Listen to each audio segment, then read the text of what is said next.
নবী আমার বললেন বিলাল রে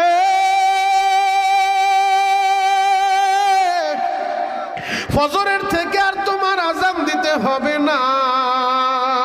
এরে বেলাল উপস্থিত সিদ্ধান্ত হয়ে গেছে, নতুন মুয়াজ্জিন ফজরের আযান দিব।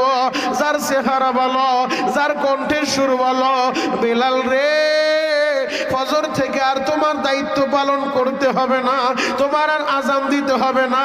বেলাল তো বাড়িতে যাইয়া রাত্রিবেলা ঘুমায় না যায় নামাজে দাঁড়াইয়া চোখের পানি গুলা জড়াইয়া আমার মাওলারে ডাক দিছে, ও দয়ার আল্লাহ তুমি আমারে কালো বানাইলা। আল্লাহ আমি আমারে বানাই নাই আমি আমার কণ্ঠটাও বানাই নাই। আল্লাহ তুমি আমারে কালো বানাইলা, তুমি আমারে এই কণ্ঠ